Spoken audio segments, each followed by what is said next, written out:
Kepadamu ya Tuhan kuangkat jiwaku, Allahku, kepadamu aku percaya. Janganlah kiranya aku mendapat malu, janganlah musuh-musuhku berdiam-diam atas aku. Ya, semua orang yang menantikan Dikau tidak akan mendapatkan malu. Dalam nama Bapa dan Putra dan Roh Kudus.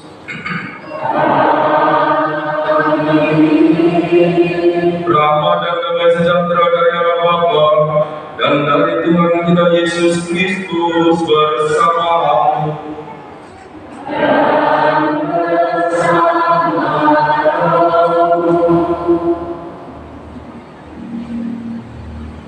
Ekaristi pada pagi hari ini diaplikasikan dengan intensi untuk perdamaian jiwa dari arwah Bapak Beri.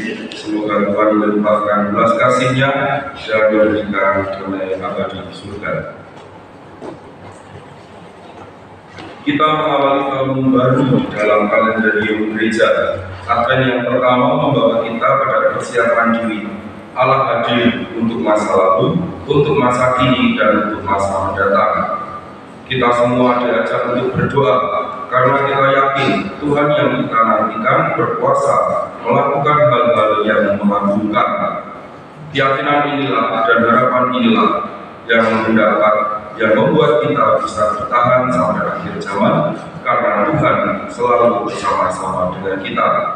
Yang diminta sekarang adalah sikap hati kita untuk selalu berjaga-jaga, agar kita dapat ditemukan oleh Tuhan pada saat kita siap menerima kedatangan-Nya.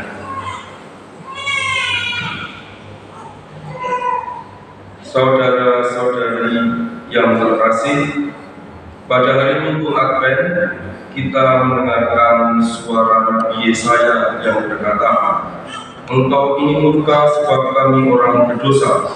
Kita sering melupakan Allah dan kesalahan kita seperti kain yang kotor. Karena itu tema hari ini adalah marilah kita berhati-hati dan berjaga-jaga. Nabi Yesaya berkata, "Ya Tuhan, Engkau sendirilah Bapa kami. Nama-Mu ialah penyelamat kami sejak dahulu kala. Tuhan, mengapa Engkau membiarkan kami berada dari jalan, dan mengapa Engkau tegarkan hati kami sehingga tidak takut padamu?" Sesungguhnya Engkau sebab kami berdosa, terhadap Engkau kami berontak.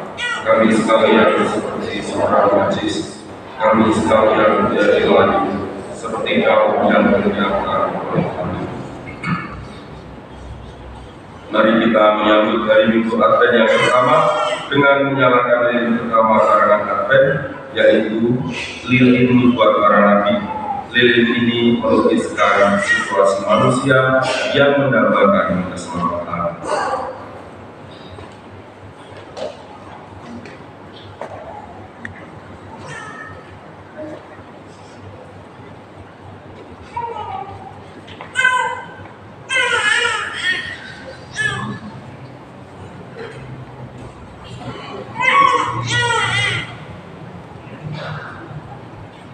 Saudara-saudari, kita tidak kekurangan dalam suatu karunia pun, sementara kita menantikan kenyataan Tuhan kita Yesus Kristus.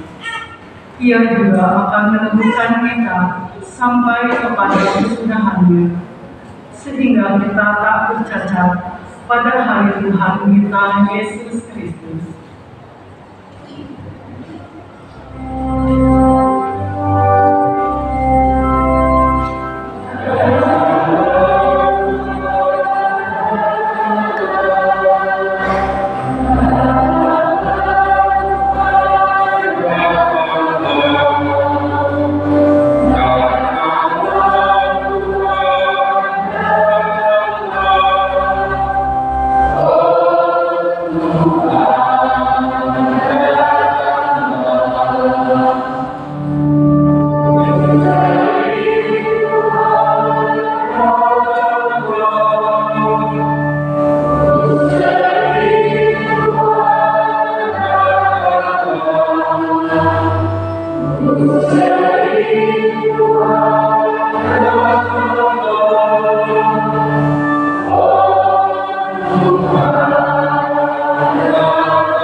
Saudara-saudari, lilin pertama, lilin nubuat para nabi telah dinyalakan.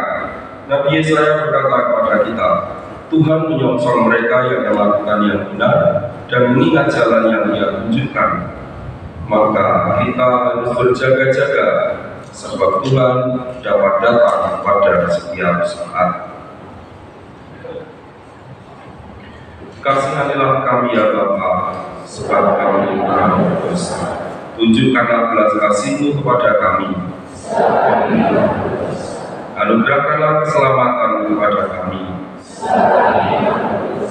Semoga Allah yang Maha Kuasa mengasihani kita, mengampuni dosa kita, dan mengantar kita ke hidup yang kekal.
berdoa.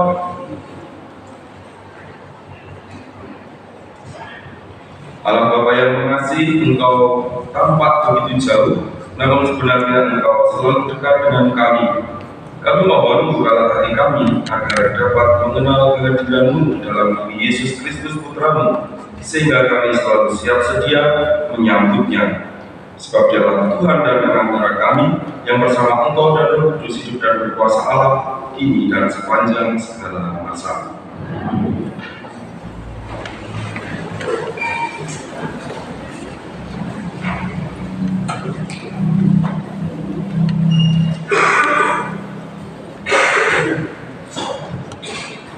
Bacaan dari kitab Yesaya. Ya Tuhan, Engkau sendirilah Bapa kami. Sejak dahulu kami, nama-Mu ialah penebus kami. Ya Tuhan, mengapa Engkau biarkan kami sesat dari jalan-Mu? Mengapa Engkau tegarkan hati kami, sehingga kami tidak takut kepada-Mu? Kembalilah oleh karena hamba-hamba-Mu dan oleh karena suku-suku milik pusaka-Mu. Sudilah Engkau mengoyakkan langit dan bumi, sehingga gunung-gunung goyang di hadapan-Mu.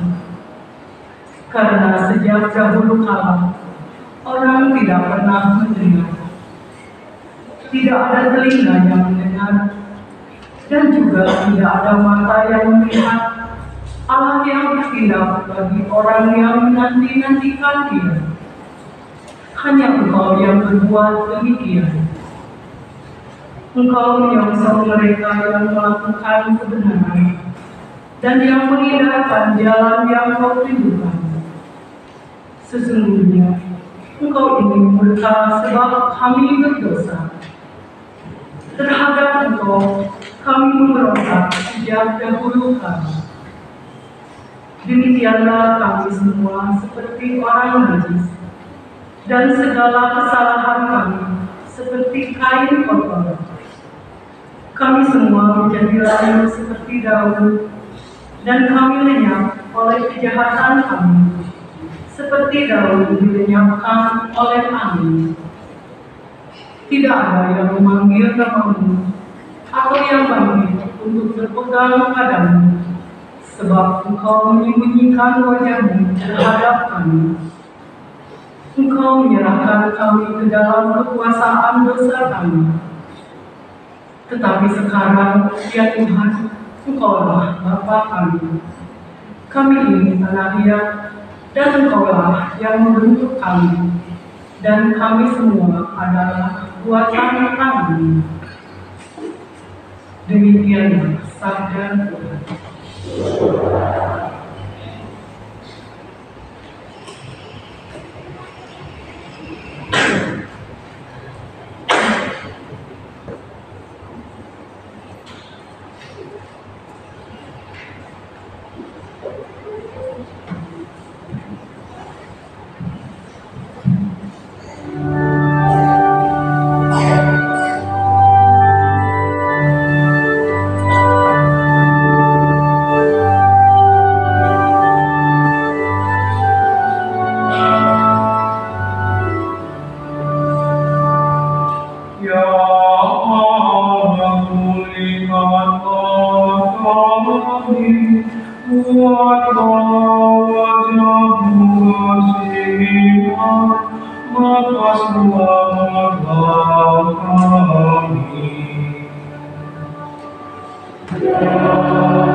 Engkau yang duduk di atas para trono, tampillah bersinar, bangkitkanlah keperkasaanmu.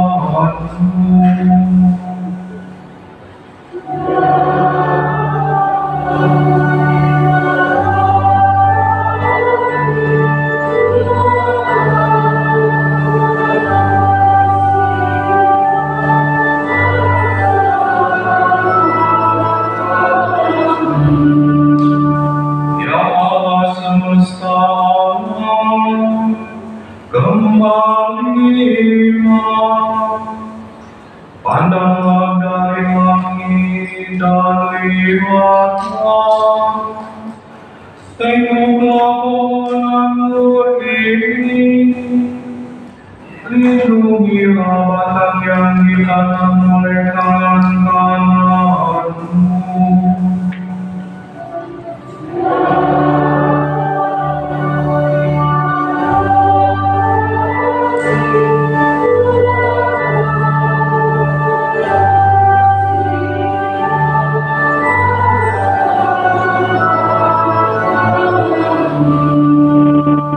Kiranya tanganmu melindungi orang yang ada di sebelah kananmu.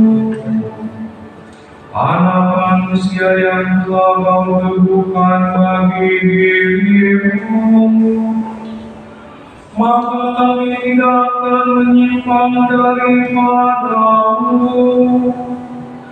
Biarlah kami hidup, maka kami akan menyerukan nama-Mu. Ya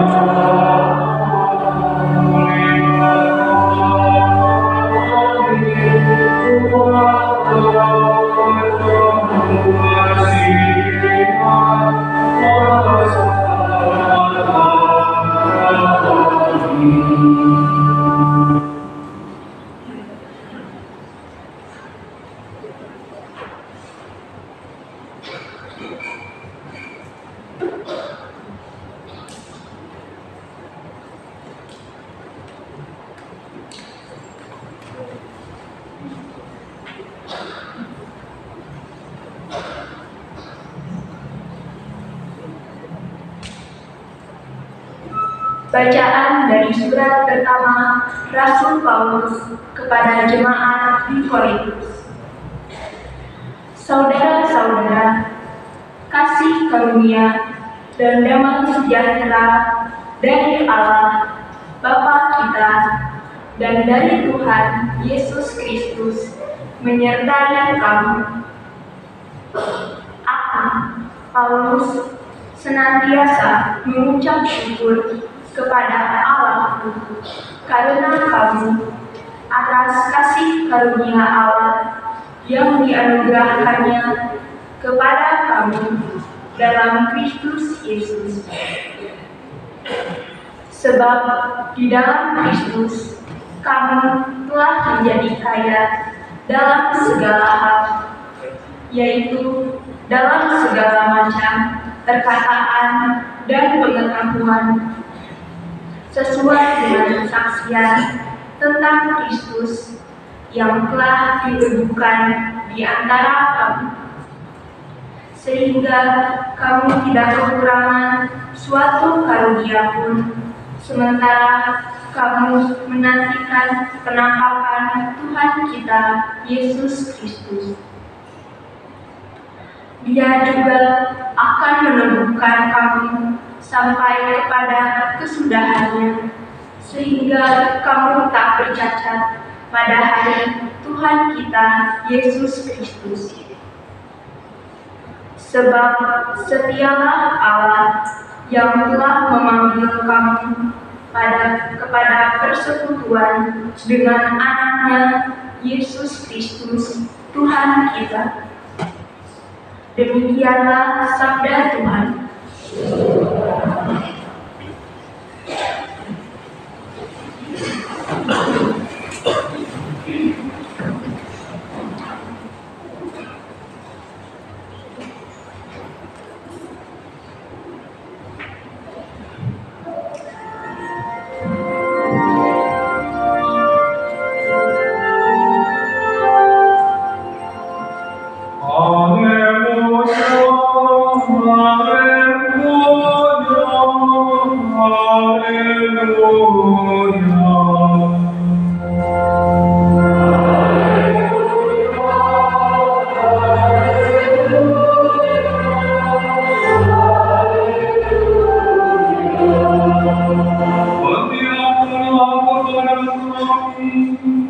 Kasih setiamu ya Tuhan, dan berikanlah kepada kami keselamatan yang daripadamu. Haleluya,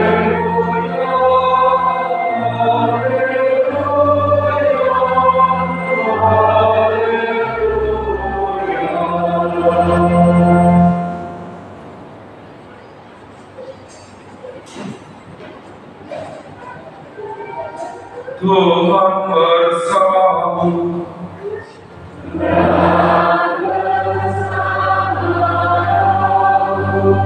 Inilah Injil suci menurut Markus.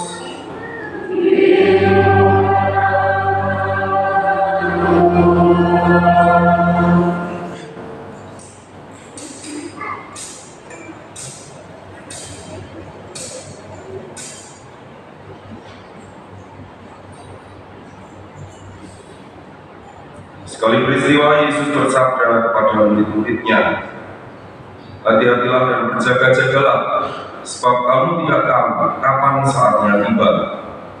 Keadaannya sama seperti seorang yang bepergian, yang meninggalkan rumahnya dan menyerahkan tanggung jawab kepada hamba-hambanya, masing-masing dengan tugasnya, dan memerintahkan penjaga pintu supaya berjaga-jaga.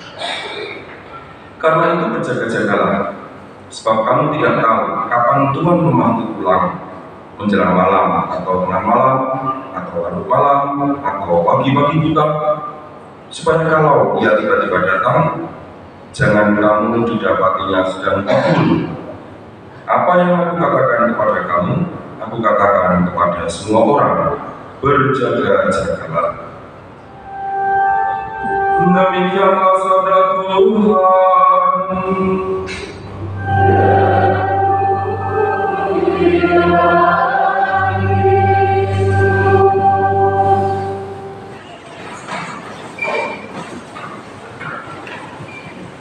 Pada bacaan yang pertama dari kitab Nabi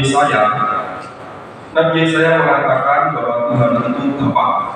Dia mengatakan begini, ya Tuhan, Engkau sendirilah Bapa kami. Kata Bapa dalam khasanah Israel, Yudaism, menjadi kata yang sangat penting, dan ini juga yang diwariskan kepada kita dari Tuhan Yesus ketika Dia mengajarkan doa Bapa kami kepada kita. Kata Bapa itu mengandung dua arti yang sangat kuat. Yang pertama adalah kata Bapa itu menunjukkan otoritas kemahakuasaan.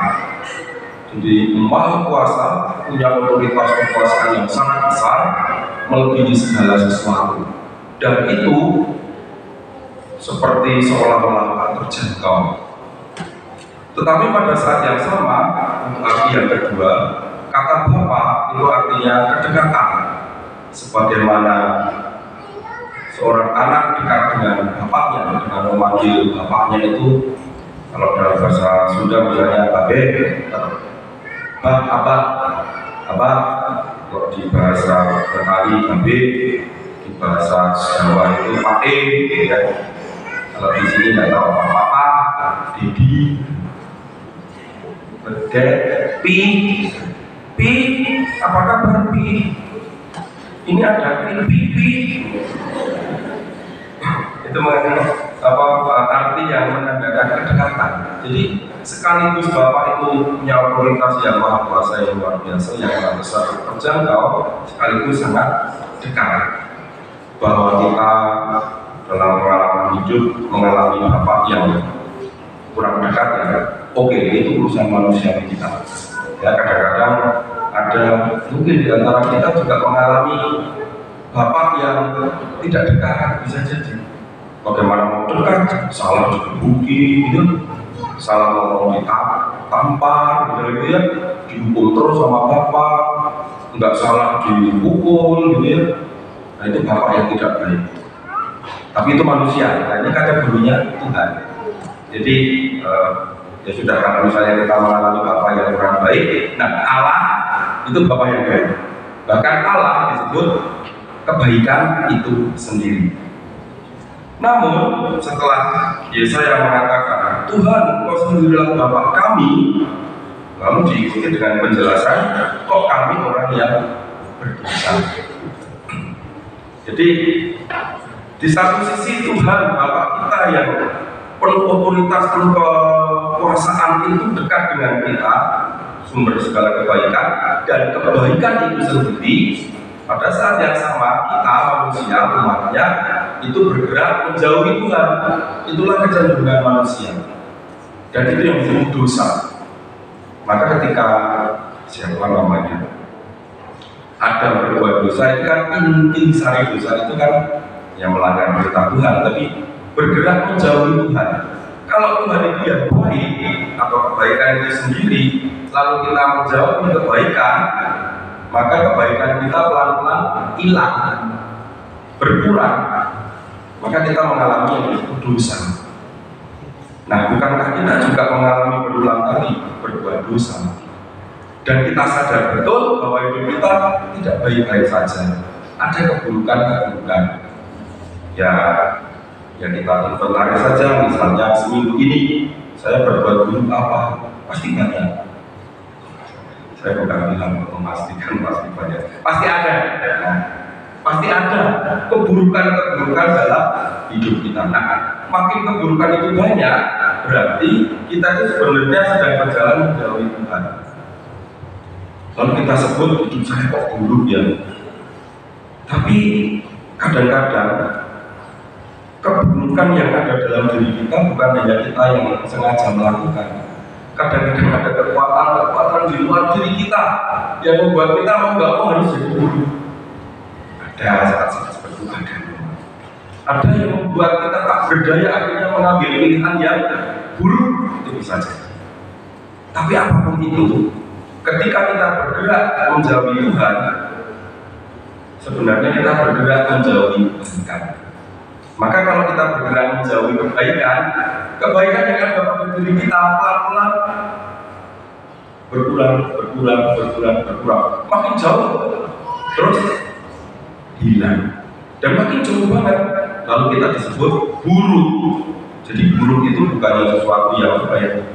Yang buruk itu hanyalah hilangnya kebaikan. Kalau hidup kita terus bapak itu kok buruk ya, ibu itu kok buruk ya hidupnya ya. Oh, bukan buruk, itu kebaikannya hilang. Apakah kebaikannya bisa muncul lagi? Bisa, caranya adalah geraknya mendekat pada Tuhan. Jadi semakin kita dekat pada Tuhan, dijamin 100% hidup kita akan baik. Kenapa? Karena kita mendekati kebaikan. Tapi itu ada loh, si bapak itu, si ibu itu, si pastor itu dekat dengan Tuhan kok hidupnya jahat ya? Weh, hati-hati, jangan-jangan dekatnya hanya pura-pura. Pura-pura baik, berdoa, rajin ke gereja, aktif, berdoa, tapi kok jahat? Nah, itu berarti sebenarnya dekat enggak? Menurut saya tidak dekat. Tidak dekat, karena kalau dekat dengan Tuhan, itu ketuaan dekat. Ungkapan baik. Yang mendekati kebaikan pasti ikut-ikutan menjadi baik. Tetapi kalau yang pura-pura baik, belum tentu dia dekat dengan Tuhan. Maka kalau si Yesaya mengatakan, ya Tuhan, Engkau sendirilah Bapa kami, ini sebenarnya mengajak kita semua untuk melihat Tuhan itu penuh otoritas, maha kuasa, dan baik. Sekaligus dekat dengan kita, ingin mendekatkan kita padanya. Maka gerak yang harus kita buat adalah mendekatkan diri kita pada Tuhan. Kalau kita dekat pada Tuhan, keburukan-keburukan pelan-pelan sudah hilang menjadi kebaikan. Itu bacaan yang pertama. Sementara bacaan yang kedua dari surat pertama Rasul Paulus kepada jemaat di Korintus, Paulus mengatakan begini.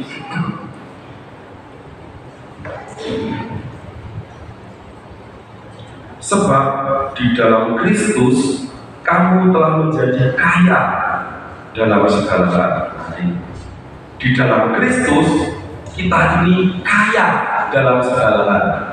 Di dalam Kristus artinya dengan beriman pada Tuhan Yesus sebagai Mesias, Anak Allah, dengan dibaptis menjadi anggota gereja ini, kita ini disebut hidup di dalam Kristus, menjadi pengikut Kristus, itu hidup di dalam Kristus. Nah, kalau kita benar-benar hidup di dalam Kristus, kita menjadi kaya katanya. Tapi sudah dipastikan kaya di sini bukan harta, pasti bukan. Paulus itu bukan seorang yang bagi-bagi harta, bukan. Lanjutannya begini, yaitu kaya dalam segala hal, itu dilanjutkan dengan penjelasan, yaitu dalam segala macam perkataan dan pengetahuan. Jadi kaya dalam perkataan dan pengetahuan. Perkataan itu bukan kita berkata-kata, tapi kita mendapatkan kisah. Kata-kata itu kan berkisah. Kita mendapatkan kabar tentang apa? Tentang Yesus. Dan pengetahuan setelah dikabari tentang Yesus itu siapa, ngapain saja, terus akhir hidupnya bagaimana, lalu ada kebangkitan, lalu mengutus Roh Kudusnya dalam Pentekus, lalu membuat orang hidup berubah, lalu mengeluarkan kasih Tuhan dan seterusnya dan seterusnya. Nah, pengetahuan itu ada pada kita. Ketika kita beriman kepada Tuhan, menjadi pengikut Kristus, kita tahu tentang siapa Tuhan Yesus, apa saja yang Dia buat, dan terutama apa saja pekerjaan Tuhan melalui Tuhan Yesus yang dialamatkan kepada kita. Artinya kita mengalami rahmat tebusan. Nah, ini disebut kaya. Lanjutannya, sesuai dengan kesaksian tentang Kristus yang telah diteguhkan di antara kamu. Jadi kita mendapatkan kesaksian itu. Dan sebenarnya pengetahuan kita tentang Tuhan Yesus, tentang Allah Tritunggal, tentang keselamatan, itu sebenarnya kan pertama-tama diawali dari rumah, dari keluarga yang mengajarkan. Saya itu masih ingat, bapak saya itu kalau mau tidur, itu mungkin sebelum TK atau sampai TK itu, saya ingat bapak saya itu dongeng itu soal tentang wayang. Saya senang wayang, gitu. Karena ada lucu-lucunya wayang, ada perangnya. Tetapi itu kalau mendongeng tentang Tuhan Yesus. Iya betul. Ada gambar-gambar kecil gitu. Nih Tuhan Yesus ini, Tuhan Yesus itu orang baik, tapi malah kalau menderita gitu ya, terus dibunuh, tapi hari ketiga bangkit. Itu ingat sekali sama sekali. Pengetahuan kita tentang iman itu dimulai dari rumah, dari keluarga. Dan kalau ada bapak ibu datang ke gereja, bisa gitu kan anaknya diajari, tanda salib itu di tangannya dicelupkan di itu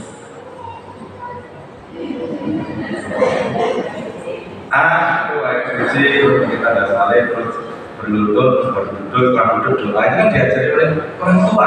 Kalau saya begitu, dulu saya diajari gitu. Terus kita ngobrol dengarkan gitu.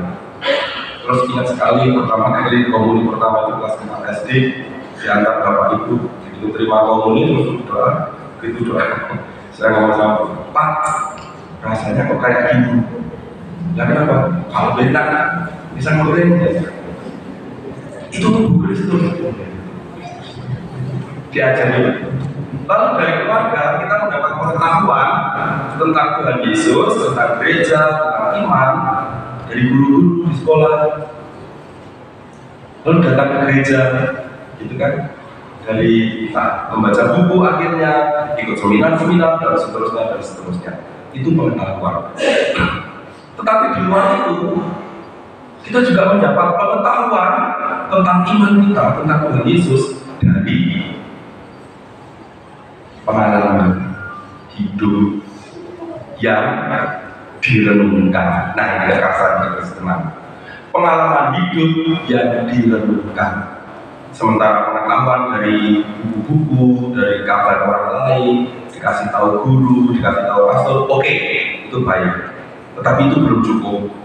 Karena pengetahuan iman kita tentang Tuhan yang baik itu juga kita peroleh dari pengalaman hidup yang direnungkan. Nah, ini kekasar kekristenan. Orang Kristen itu sulit loh, mengikuti Yesus itu sulit. Karena apa? Karena Yesus itu kalau ngajar itu banyak dengan perumpamaan. Seumpama ini, seumpama ini. Tadi juga perumpamaan juga. Seumpama ini. Jadi Yesus tidak mengajarkan begini. Kalau kamu mau masuk surga, ikuti 1, 2, 3. Kalau kamu melanggar ini, kamu masuk neraka. Nah, supaya kamu bisa masuk 1, 2, 3, hukumnya adalah 1 buat ini, 2 buat ini, 3 buat ini. Niscaya kamu akan selamat. Tidak begitu, Tuhan Yesus. Ketika ada seorang pemuda datang, bagaimana dapat hidup kekal? Nah, Yesus malah membuat perumpamaan. Terus pemuda itu harus mikir. Dan banyak perumpamaan yang membuat orang untuk saat itu mikir itu artinya apa? Merenungkan. Dan itu sulit. Menjadi pengikut Yesus itu sulit. Karena tidak ada mutlak langsung laksanakan jadi. No. Kalau ini hukumnya ini, kalau ini hukumnya ini, no. Nggak ada. Makanya kalau ada pertanyaan kepada pastor itu, Romo, kok hidup saya begini ya? Terus pastor ngomong, oh sama Pak, hidup saya juga begini. Ternyata kita berjuang sama itu. Jadi mengapa demikian? Panjang gimana? Ini Injil belum loh ini. Ya udah saya jelaskan yang ini penting. Karena kenyataan kekristenan itu bukan hukum. Kekristenan itu sama sekali bukan hukum. Bahwa ada hukum, iya, karena harus diatur. Tetapi dalam hal hubungan kita dengan Tuhan itu tidak ada urusan dengan hukum. Karena Yesus mengatakan hukum yang terutama adalah kasihlah Tuhan Allahmu dengan segala hatimu, jiwa ragamu, akan hidup dan kekuatanmu, dan kasihlah sesama manusia seperti dirimu sendiri. Itulah hukum terutama dan utama. Dikatakan hukum, tapi itu bukan hukum, nggak ada aturannya. Kalau ini hukumannya apa? Nggak ada. Memang ada. Yesus mengatakan kalau nggak mengasihi Tuhan, kamu hukum penjara. Nggak ada. Kalau nggak mengasihi manusia, hukumannya ini ada. Itu tuh soal apa? Dalam kekristenan ini soal relasi. Maka agama dalam kekristenan itu tidak dimengerti sebagai agama yang dalam pelajaran kita dulu itu artinya itu tidak, agama itu tidak kacau atau apa. No, tidak ada urusan dengan itu. Dalam kekristenan agama itu disebut religion bahasa Latin, berasal dari kata re itu kembali, dan ligare itu terikat, terhubung. Jadi religare yang dari situ kita mendapat kata religion. Dari situ kita mengerti bahwa agama itu adalah terhubungnya kembali atau terikatnya lagi. Nah, kekristenan itu seperti itu. Bukan hukum sama sekali. Kekristenan bukan hukum, melainkan terhubungnya kembali. Kalau di eksultan, tahun depan ini, itu kan ada lagu itu. Eksultannya itu lagunya syairnya ini. Oh, bahagianya malam ini yang menghubungkan kembali surga dengan dunia, Allah dengan manusia, begitu, menghubungkan kembali. Nah, itulah agama, itulah kekristenan, menghubungkan kembali surga dengan dunia, Allah dengan manusia. Nah, yang bacaan pertama tadi Allah yang baik, lalu manusia buruk, dimulai oleh Adam, dosa, menjauh oleh Tuhan Yesus dengan penebusan, dekat lagi, lalu terhubung kembali. Itulah kekristenan, itulah iman kita. Terhubung kembali, menghubungkan kembali surga dengan dunia, Allah dengan manusia. Itulah agama, itulah kekristenan. Maka dalam bacaan yang kedua ini soal kata-kata, kisah-kisah tentang Yesus, ajaran-ajaran dan pengetahuan iman kita tentang Yesus bisa kita dapatkan melalui buku, pengajaran-pengajaran, tetapi juga melalui merenungkan pengalaman hidup kita renungkan, dan dalam perenungan itu kita terhubung kembali dengan Tuhan. Ini baru bacaan kedua. Sekarang bacaan Injil. Lanjut ya. Ya, oke. Ini udah lama langsung. Bacaan Injil. Yesus bersabda, hati-hati, berjaga-jaga. Kalau teman-teman datang kamu nggak siap, hati-hati nih, kamu harus siap. Nah, ini apa artinya berjaga-jaga? Berjaga-jaga. Jaga ini. Berjaga-jaga saya mengusulkan kalau ini kan suasananya ini kita seperti seorang yang menunggu tuannya datang tapi tidak tahu kapan, lalu kita harus selalu siap sedia berjaga-jaga. Kalau dihubungkan dengan bacaan pertama dan kedua, saya usul berjaga-jaga di sini adalah menjaga hidup kita tetap baik ketika Tuhan kita datang.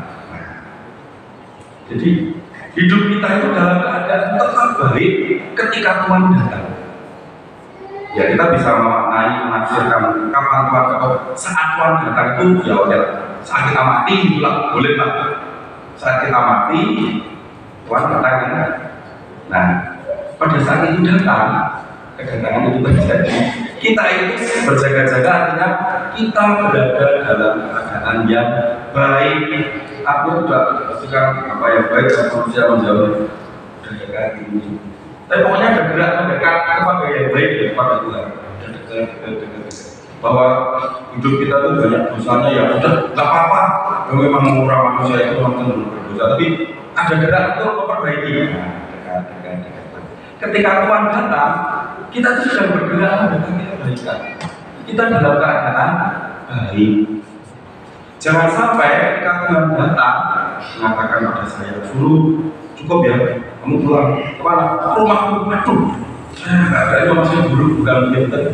Saya keadaannya sudah baik, atau tetap baik, atau setidak-tidaknya sedang berjalan menuju kepada kebaikan, yaitu kepada Tuhan. Nah, tapi masih ada masalah. Lalu baik itu apa? Jadi keadaan baik itu yang bagaimana? Nah, saya juga usul di sini. Baik itu adalah paling simpel adalah menjadi yang seharusnya. Keadaan baik itu adalah menjadi yang seharusnya. Contoh, misalnya saya beli anjing untuk jaga rumah. Terus anjingnya itu jaga rumah itu siap sangat gitu ya. Misalnya anjing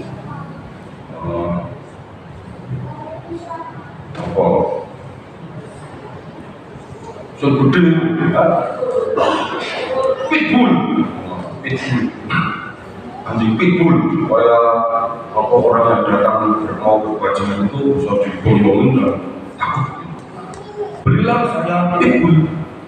Nah, setelah ditaruh di depan rumah ada maling ya, tapi suaranya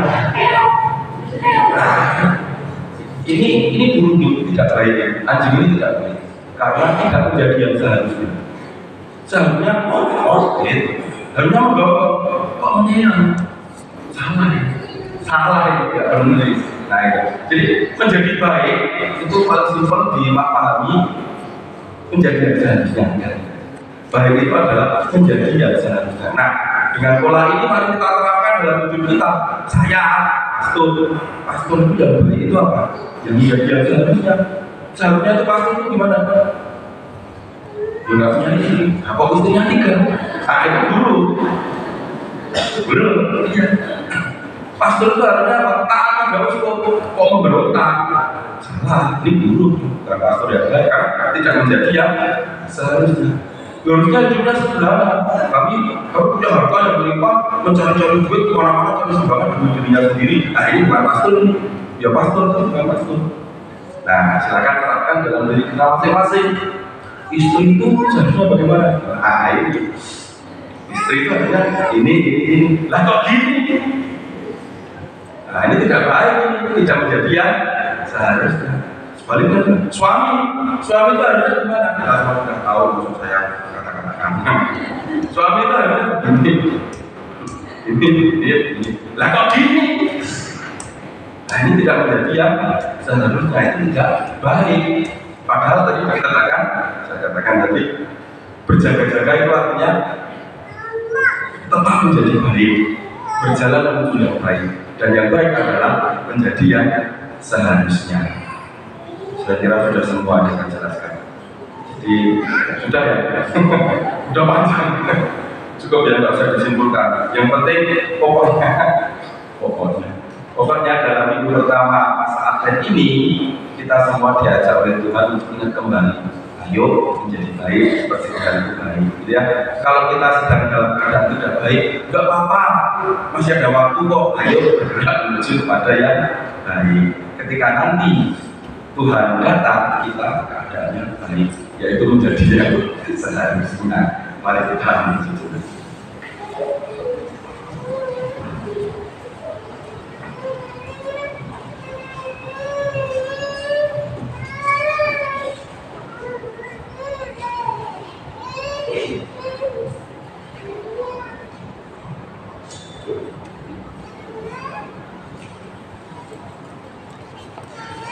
Marilah bersama-sama kita bangkit berdiri untuk menyalurkan syahadat iman kita. Aku percaya akan Allah, Bapa yang Maha Kuasa,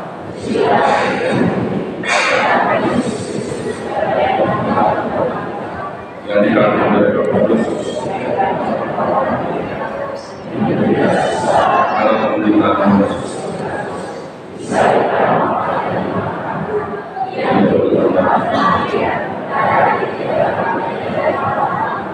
yang lain di surga setelah apa yang Maha Kuasa dari sisi yang keadilan. Aku percaya pada Kudus, gereja Katolik yang kudus, persatuan darah kudus, pada kehidupan kita.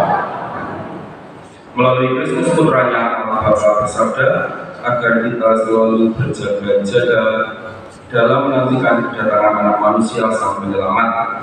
Kini marilah kita memanjatkan doa agar selalu siap sedia dan berjaga-jaga dalam menantikan kedatangan keselamatan yang sejati, yakni Yesus Kristus Sang Anak Manusia, sambil berseru, Tuhan cahaya sejati hidup kami, dengarkanlah doa kami. Tuhan cahaya sejati hidup kami, dengarkanlah doa kami. Bagi gereja, Allah Bapa yang Maha Baik, tuntunlah gerejamu agar selalu siap sedia dan berjaga-jaga dalam menantikan Putramu, Sang Penyelamat, dengan menjadi cahaya dan kedamaian bagi semua orang. Marilah kita mohon. Tuhan cahaya sejati hidup kami, dengarkanlah doa kami. Bagi bangsa-bangsa, Allah Bapa yang Maha Baik, terangilah para bangsa dengan sinar-Mu, agar tekun berjuang dalam menciptakan perdamaian dunia dan hidup bersemangatkan kasih oleh karena kedatangan Putra-Mu di tengah-tengah kami. Marilah kami mohon. Tuhan cahaya sejati hidup kami, dengarkanlah doa kami. Bagi mereka yang sedang menderita, Allah Bapa yang Maha Baik, melalui kedatangan Putra-Mu, teguhkanlah perjuangan dan pengharapan orang-orang yang sedang menderita, sehingga mereka beroleh keselamatan sejati di dalam diri Putra-Mu, Tuhan kami Yesus Kristus. Marilah kita mohon. Tuhan cahaya sejati hidup kami, dengarkanlah doa kami. Bagi kita sendiri, Allah Bapa yang Maha Baik, bimbinglah kami menjadi manusia baru berkat kedatangan Sang Cahaya sejati, Tuhan kami Yesus Kristus, yang menghalau kegelapan hati kami. Marilah kita mohon. Tuhan cahaya sejati hidup kami, dengarkanlah doa kami. Allah Bapa di surga, pada masa persiapan penuh pengharapan ini, perkenankanlah kami mengarahkan hidup kami kepada Yesus Kristus Putra-Mu, sebab Dialah Tuhan dan pengantara kami.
saya persembahanku dan persembahanmu berkenan kepada Allah Bapa yang Maha Kuasa.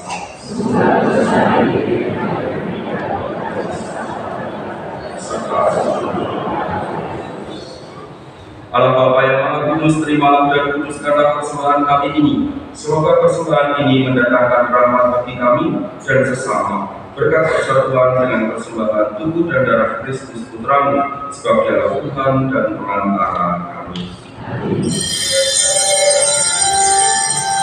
Tuhan bersamamu.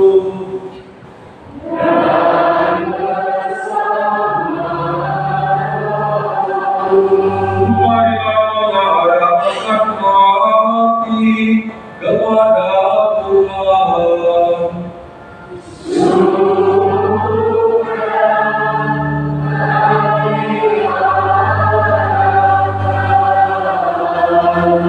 Marilah bersyukur kepada Tuhan Allah kita.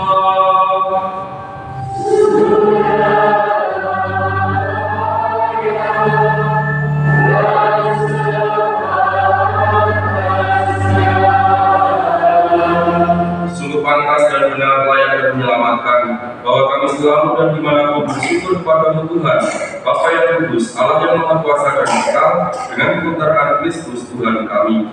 Sebab ketika dahulu datang ke dunia, Ia menghampakan diri dan menjadi manusia lemah untuk memenuhi janji-Mu dan membuka jalan keselamatan bagi kami. Dan pada akhir zaman, bila kelak Dia datang dalam kemuliaannya, kami akan memperoleh kebahagiaan sejati yang kami rindukan dengan penuh harapan.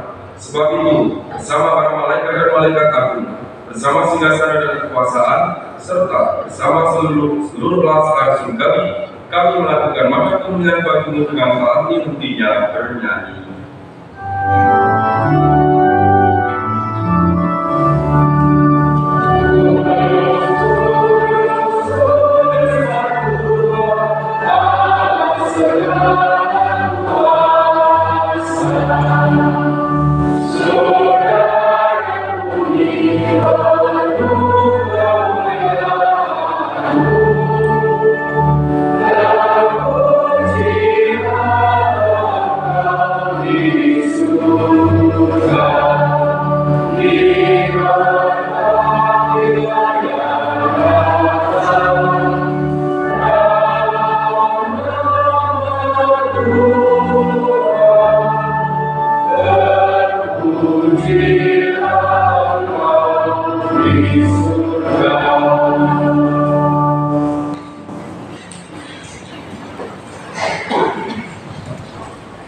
Sungguh kuduslah Tuhan, sumber segala kekudusan, maka kami mohon, kuduskanlah persembahan ini dengan curahan Roh-Mu, agar bagi kami menjadi tubuh dan darah Tuhan kami Yesus Kristus.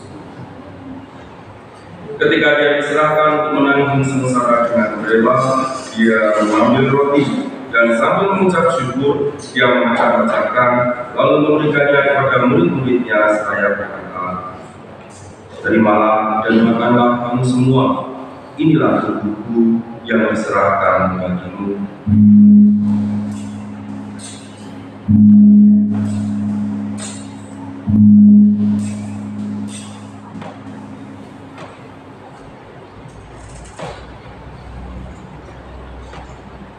Demikian pula sesudah berjamuan, Dia mengambil piala. Sekali lagi Dia mengucap syukur kepadamu, memberikannya kepada murid-muridnya seraya berkata, "Terimalah dan minumlah kamu semua, inilah piala darahku, darah perjanjian baru dan kekal, yang ditumpahkan bagimu dan bagi semua orang demi pengampunan dosa. Lakukanlah ini sebagai kenangan akan kami."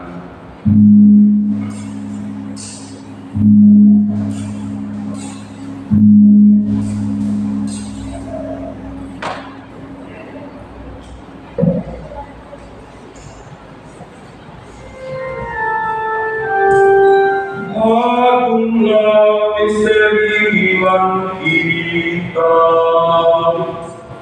Amen.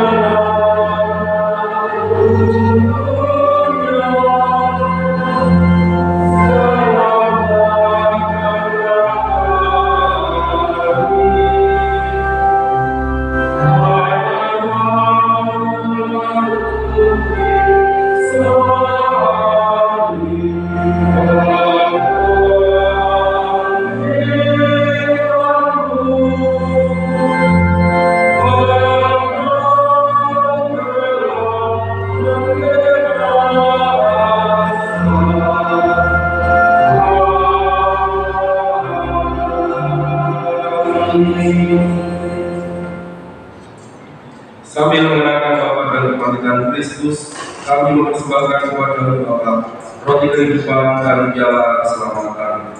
Kami bersyukur sebab kami dapat layak menghadap Engkau dan berbakti kepadamu. Dan kami mohon semoga kami yang menerima tubuh dan darah Kristus dihimpun menjadi satu umat oleh Roh Kudus. Ingatlah Tuhan akan gerejamu yang tersebar di seluruh bumi, agar Engkau menyempurnakannya dalam cinta kasih, dalam persatuan dengan Paus kami Fransiskus dan Uskup kami Antonius serta semua orang-orang. Ingatlah juga akan saudara-saudari kami yang telah meninggal dengan harapan akan bangkit, dan akan semua orang yang telah berpulang dalam kerahiman-Mu, dan terimalah mereka dalam cahaya wajah-Mu. Kami mohon kasianilah kami semua agar kami terima dalam kebahagiaan abadi bersama Santa Perawan Mulia Bunda Allah, Santo Yosef mempelainya, para rasul dan semua orang kudus sepanjang masa yang hidupnya berkenan padamu. Semoga kami pun Kau perkenankan turut serta memuji dan memuliakan Engkau dengan perantaraan Yesus Kristus Putra-Mu. Dalam kerangka bersama Dia dan dalam Dia, bagi Bapa yang Maha Kuasa, dalam persekutuan dengan Roh Kudus, segala macam kemuliaan sepanjang segala masa.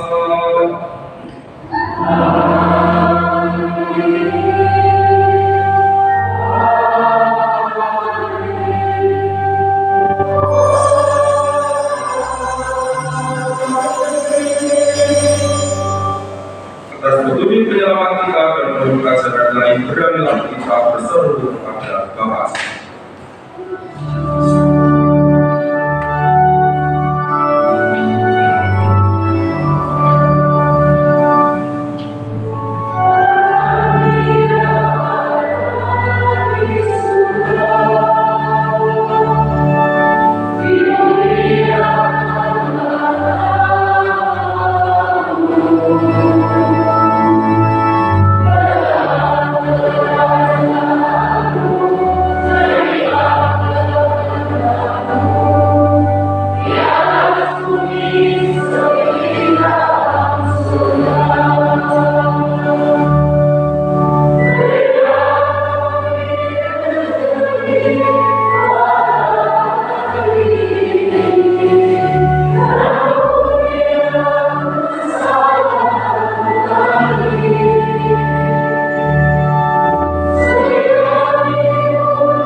Sudilah memberi damai sepanjang hidup kami, supaya kami yang telah dikuatkan oleh kelimpahan belas kasih-Mu selalu bebas dari dosa dan dijauhkan dari segala gangguan, sambil menantikan harapan yang membahagiakan dan kedatangan penyelamat kami, Yesus Kristus.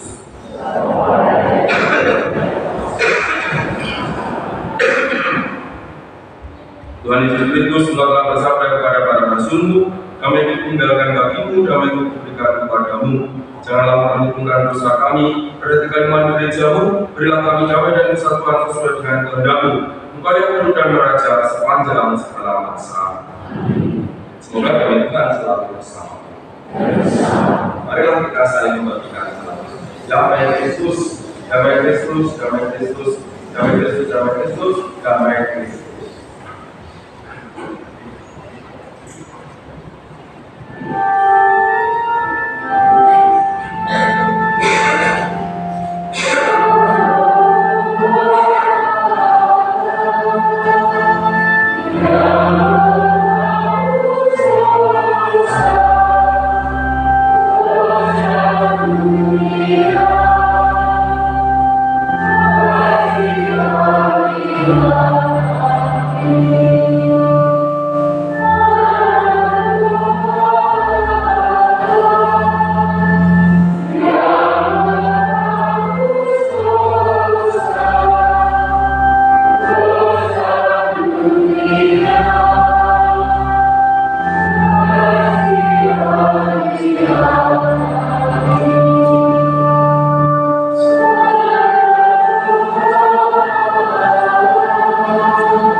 dosa dunia. Berbahagialah saudara-saudara yang diundang ke perjamuan anak domba.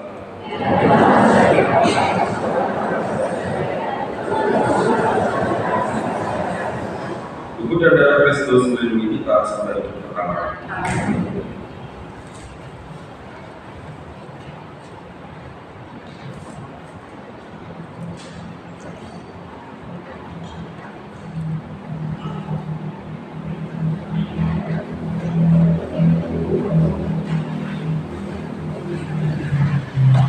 Umat yang diperbolehkan menerima komunion adalah yang sudah dibaptis secara Katolik dan sudah menerima komunion pertama, serta tidak berhalang secara kanonik atau hukum gereja.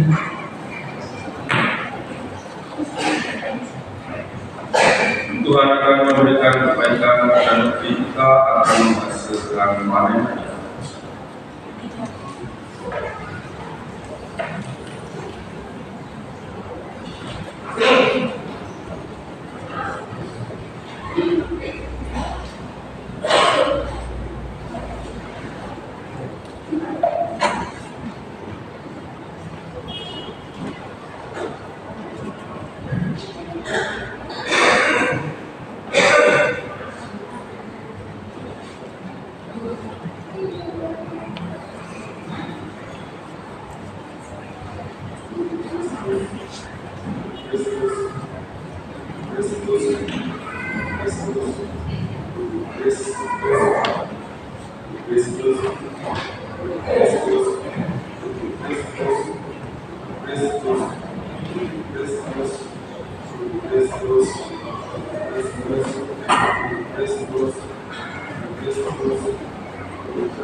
Allah yang Maha Pengasih, Engkau tampaknya begitu jauh, namun sebenarnya Engkau selalu dekat dengan kami.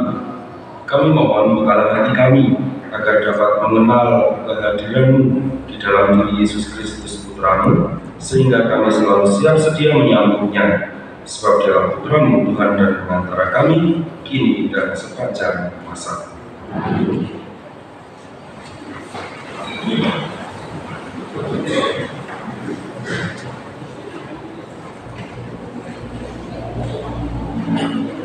Mohon perhatian untuk beberapa pengumuman. Si Kesehatan Paroki bekerjasama dengan PMI mengadakan aksi donor darah yang akan dilaksanakan pada hari Minggu tanggal 17 Desember 2023 waktu pukul 8.45 setelah misa bertempat di Aula Bawah. Mengajak umat yang sudah waktunya donor dan yang ingin berdonor untuk terlibat menyumbangkan darahnya. Membuka pendaftaran baptis bayi untuk pembaptisan bulan Desember 2023. Formulir pendaftaran bisa diambil di sekretariat paroki. Membuka pendaftaran komuni pertama untuk bulan Juni 2024. Formulir pendaftaran diambil di sekretariat paroki. Batas akhir pendaftaran pada akhir Desember. Sekian pengumuman, terima kasih.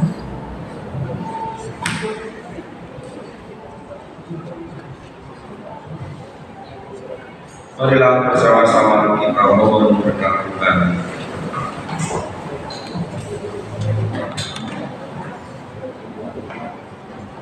Tuhan bersamamu.